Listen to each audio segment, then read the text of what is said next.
चौथा बॉयलरचा समारंभ या ठिकाणी होतोय आणि मला नक्की खात्री आहे पाठीमागच्या जवळजवळ आतापर्यंत 3 सीझन आपल्या कारखान्याने या निमित्ताने घेतलेले आहेत आणि या 3 सीझन मध्ये सन 22-23, 23-24 आणि 24-25 22-23 ला जवळजवळ 4,03,000 क्रशिंग झालं. 23-24 ला सुद्धा 4,04,000च्या आसपास क्रशिंग झालं आणि 24-25 सुद्धा गाळप. मागच्या वर्षी अत्यंत अडचणीचा काळ होता. बऱ्याचशा कारखान्यांना या ठिकाणी गाळप करता आलं नाही. अर्धवट गाळप करून कुठं 1,50,000 2 लाखाच्या आत सगळ्यांनी गाळप केली. तरी सुद्धा त्या ठिकाणी शेतकऱ्यांचा विश्वास, ऊस उत्पादकांचा विश्वास आणि सर्व कर्मचाऱ्यांच्या सहकार्याने, वाहतूकदारांच्या सहकार्याने त्या ठिकाणी आपल्या कारखान्याचं मागच्या वर्षीचं क्रशिंग हे 3,42,000 झालं. त्याचं सगळं श्रेय शेतकऱ्यांचं, वाहतूकदारांचं आणि या ठिकाणी सर्व कर्मचाऱ्यांचं नक्कीच म्हणलं तरी वावगं टाकणार नाही.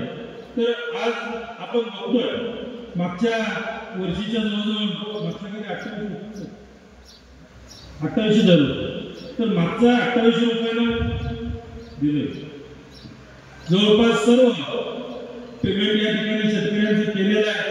HIDचं मला वाटतं किरकोळ काहीतरी राहिलेलं आहे. पुढच्या आठवड्यात ते पण संपतंय. किती राहिले एमडी साहेब? कोटी राहिले ते सुद्धा आता पूर्ण होत आहे. म्हणजे मागच्या वर्षीचं जवळपास सगळं देणं त्या ठिकाणी देऊन पुढचा येणारा हा 25-26चा जो हंगाम येणार आहे त्या 25-26च्या हंगामामध्ये पूर्ण कारखान्याने चांगली कामं करून त्या ठिकाणी मोठ्या प्रमाणात गाळपाची तयारी ठेवली आहे. आताच कारखान्याचे त्या ठिकाणी आमचे जनरल मॅनेजर एमडी साहेब यांनी सांगितलं की जवळजवळ 6.5-7 लाखाचं गाळपाची आपले टार्गेट आहे आणि मला नक्की खात्री आहे या कारखान्यावर विश्वास ठेवून. कारण पाठीमागच्या वर्षामध्ये मी बघत होतो बऱ्याचशा शेतकऱ्यांनी इतर कारखान्याला ऊस देण्याचं टाळत होते, परंतु काही शेतकऱ्यांशी मी चर्चा केली व त्या कारखान्याला डावलता इकडे येत आहे. तर या कारखान्याला येण्याचं कारण एवढंच आहे म्हणजे की आम्ही तिकडे एक टेप पाठवली आणि तुमच्याही कारखान्याला एक टेप पाठवली तरी सुद्धा टनाचा 1.5 टनाचा फरक आत येतो. तर एवढा फरक या ठिकाणी आल्यामुळं त्या ठिकाणी आपल्याही कारखान्यावर चांगला विश्वास म्हणजे काट्यामध्ये कुठेही वजन करून आलं तरी सुद्धा आपल्या कारखान्यावर ज्या काट्यावर येईल त्याच्यावर डिझेल मधला जो 100-200 किलोचा जर फरक असला वाहनाच्या ह्याच्यातला तर तेवढा काही 100-200 किलोचा राहायचा झाला नाहीतर जो काटा तिथला आहे त्याच काट्याप्रमाणे तिथं सुद्धा त्या ठिकाणी वजन आपण त्या ठिकाणी शेतकऱ्यांची विश्वास हा सुद्धा संपादन करण्याचं काम आपण केलेलं आहे. आता आपण बघतोय परवा मला वाटतं जनार्दन शिवशरण यांनी एक मोठा कार्यक्रम घेतला, पडत्या पावसात घेतला होता. म्हणजे मी जनार्दनला म्हणलं होतं एवढी माणसं येतील का, पण जनार्दनने सांगितलं माझ्यावर खूप लोकांचं प्रेम आहे, 100% येतील. मला काही गॅरंटी नव्हती, परंतु ते मंगल कार्यालय सुद्धा भरगच्च भरलं होतं आणि त्या शेतकऱ्यांचा हा कार्यक्रम होता आणि शेतकऱ्यांच्या सुद्धा त्या ठिकाणी ज्या वेळेला सांगत होते तर त्या कार्यक्रमात असं सांगितलं गेलं की शेतकरी जो ऊस लावतोय त्या ऊसाचा मोबदला जो खर्च येतोय हा खर्च सुद्धा न परवडणार आहे. म्हणजे आज शेतकऱ्याला ऊस परवडत नाही, कारखानदाराला क्रशिंग करणं आणि कारखानदाराच्या व्यथा वेगळ्या आहेत.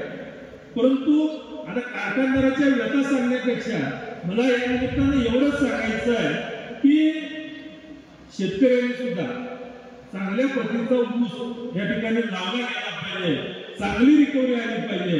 आणि मलाही वाटतं माझा 12 महिन्यात ऊस जायचा 10व्या महिन्यात गेला पाहिजे, परंतु हा 10व्या महिन्यात गेल्यानंतर हा कारखान्याचाही लॉस आहे, हा शेतकऱ्याचाही लॉस आहे की 10 महिने परत 2 महिन्याची वजन वाढत असते त्या वजनाला सुद्धा तूट येणार आणि त्याच्यामधनं लागणारी जी रिकव्हरी आहे ही रिकव्हरी सुद्धा कमी होते. म्हणजे या सगळ्या गोष्टीचा आपण अभ्यास केला पाहिजे. आता मी सगळ्या कारखानदारांना सुद्धा मी एकत्र करणार आहे अध्यक्ष की आपल्याला सगळ्या म्हणजे कारखान्याच्या प्रोसेसमध्ये गेल्या कित्येक वर्षापासून जी प्रोसेस आहे या प्रोसेसमध्ये आपल्याला बदल करू शकत नाही. कारण ह्याच्यामध्ये रिकव्हरी वाढताना म्हणजे समजा मिल्क सेक्शनचा असेल किंवा बॉइलिंग सेक्शनचा असेल, या सगळ्या गोष्टींचं जर बघितलं तर या सगळ्या गोष्टींमध्ये या ठिकाणी आपण जर बघितलं तर यामध्ये वाचवण्यासाठी कुठं ज्यूसचा लिकेज असेल किंवा साखरेचं प्रमाण मिलमधलं जर बघायला जात असेल त्याचा पोल किती आला पाहिजे, या सगळ्या गोष्टींचा अभ्यास केला पाहिजे. आम्ही सुद्धा आता आमच्याकडे सगळी टीम आपल्या या कारखान्याला चांगल्या पद्धतीची आहे, त्याच्यावरून वारंवार मिटिंग घेत असताना त्यांचाही त्या ठिकाणी अभ्यास हा चांगल्या प्रमाणात आहे. किती पोल आला पाहिजे, प्रत्येक मिलचं कसं एक्सट्रॅक्शन झालं पाहिजे, प्रत्येक मिलमधनं ज्यूस पास होताना त्या ठिकाणी त्याचा पोल किती असला पाहिजे, त्याची सेटिंग कशी झाली पाहिजे. तर या सगळ्या गोष्टींचा त्या ठिकाणी अभ्यास आताच्या सर्व टीमने या निमित्ताने केलेला आहे. आणि हा अभ्यास केल्याशिवाय पुढच्या काळामध्ये कारखानदाराला सुद्धा कारखानदारी परवडणार नाही. मी खाजगीमध्ये बसल्या सांगतोय, या आपल्या कारखान्याचं म्हणजे शुगर आणि डिस्लरी दोन्ही आहे, तरी सुद्धा 1 रुपया कर्ज नसताना मॅडम आपल्याकडचं जी कर्ज आहे याच्यामध्ये जमिनी देणं घेणं वरच्यावर आहे, परंतु कारखान्यावर कर्ज नसताना सुद्धा त्या ठिकाणी या कारखानदारी आता जर 3 वर्षाचा आलेख बघितला तरी सुद्धा खातं बार म्हणजे थोडंफार वाचतं. ही अशी परिस्थिती जर कृषींची होत असेल, डिस्लरी एवढी असताना डिस्लरीचा कोट्यावधीचा फायदा आहे पण तो शुगर कारखान्याला जातो. पण या सगळ्या गोष्टीचं तारतम्य कारखानदारांनी सुद्धा केलं पाहिजे. आता आजची परिस्थिती आहे, कारखान्यामध्ये सुद्धा आपण अपग्रेडेशन करावं लागलो की शेतकऱ्यांना अधिकात अधिक आपण भाव देता आला पाहिजे. अधिकात अधिक भाव देत असताना कारखान्याच्या खिशाला सुद्धा त्या ठिकाणी परवडलं पाहिजे. आता डिस्लरी आहे, यावर्षी कोजनरेशन 10 मेगावॉटचं चालू होत आहे, म्हणजे त्याच्यामध्ये 2-5 कोटी वाढणार आहेत. शिवाय 12 TPDचा आपला स्प्रिंट वॉश आणि त्या ठिकाणी प्रेसमोड बसणं 12 TPDचा CBG म्हणजे CNG आपला जो गॅस आहे, हा गॅस निर्मिती सुद्धा येणाऱ्या मला वाटतं मार्चच्या आत आपण तोही कारखाना या निमित्तानं आपल्या कार्यस्थळ या कारखान्याच्या कार्यस्थळावर चालू करतोय. म्हणजे यावर्षी कोजन आणि गॅसचा प्रकल्प CBGचा हाही चालू होतोय. पण हा चालू होत असताना शेतकऱ्यांना सुद्धा त्या ठिकाणी प्रबोधन केलं पाहिजे. आज 2800 रुपये दर देत असेल तरी शेतकऱ्यांना परवडत नाही. काही वेळेला 3000 काय कारखान्यांना नाही, परंतु त्याला खताच्या किमती त्या ठिकाणी लागणारा रोजगार हे जरी बघितलं तर शेतकऱ्यांना सुद्धा जेवढा मोबदला मिळाला पाहिजे तेवढा मोबदला मिळत नाही.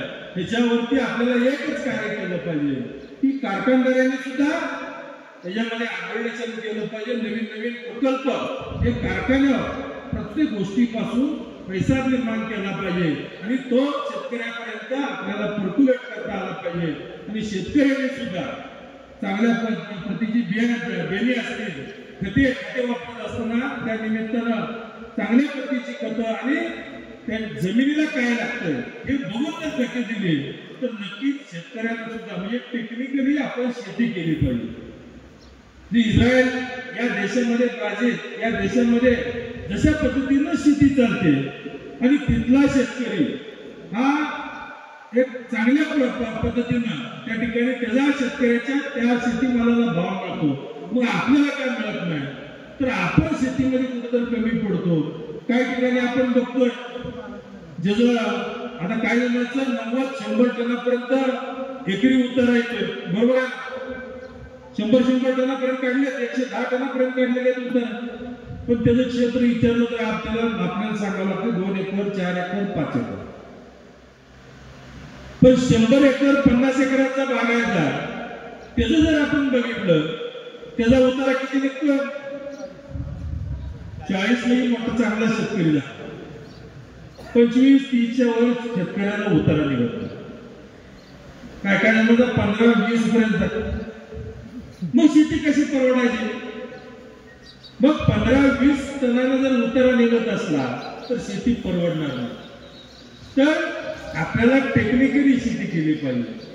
जमिनीमध्ये कस किती आहे, जमिनीमध्ये कुठली खतं टाकायची आहेत, पाणी कुठलं टाकतोय, कशा पद्धतीचं पाणी दिलं पाहिजे, ड्रिपनं दिलं पाहिजे का, पाटानं दिलं पाहिजे का, कधी दिलं पाहिजे, ह्या सगळ्या गोष्टींचा अभ्यास केला पाहिजे.